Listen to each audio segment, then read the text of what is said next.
নালিতাবাড়ির কাকরকান্দি ইউনিয়নে মানবতার এক উজ্জ্বল নাম শফিউল্লাহ মণ্ডল। প্রায় 2 দশক ধরে তিনি নিরলসভাবে গরিব, অসহায় ও দুঃখী মানুষের পাশে দাঁড়িয়ে আসছেন।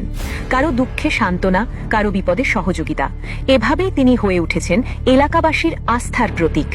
শুধু ব্যক্তিগত সহায়তায় নয়, সমাজের উন্নয়নেও রয়েছে তার অসামান্য ভূমিকা।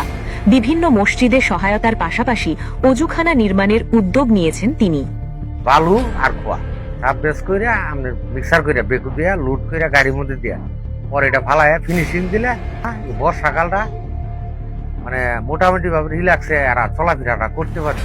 বর্ষা মৌসুমে ক্ষতিগ্রস্ত রাস্তাঘাট মেরামতে নিজ উদ্যোগে বালি ও ইটের রাবিশ দিয়ে খানাখন্দ ভরাট করে মানুষের চলাচলে করেছেন নিরাপদ ও স্বাচ্ছন্দ্যময়। মানবিকতার আরেকটি দৃষ্টান্ত স্থাপন করেছেন কাকুরকান্দি সুতিয়ার পাড় এলাকার নুরেছা বেগম ও পার্শ্ববর্তী আরও একজন অসহায়ের ঘর নির্মাণে পাশে দাঁড়িয়ে। সেই অবস্থায় শফিউল্লাহ মণ্ডল নুরেছাকে একটি নতুন বাড়ি উপহার দিয়ে ফিরিয়ে দিয়েছেন বেঁচে থাকার স্বপ্ন। শফিউল্লাহ মণ্ডল জানান, তার নিজস্বভাবে চেয়ারম্যান হওয়ার কোনো পরিকল্পনা ছিল না, তবে এলাকাবাসীর ভালোবাসা ও জোরালো দাবির কারণে এখন তিনি সেই দায়িত্ব নিতে প্রস্তুত। মানুষের বিপদে আপদে সবসময় পাশে থাকা এই মানুষটি আজ শুধু একজন ব্যক্তি নন, তিনি মানবতার এক জীবন্ত প্রতিচ্ছবি, যার কাজই বলে দেয় সত্যিকারের নেতৃত্ব আসে মানুষের সেবার মধ্য দিয়ে।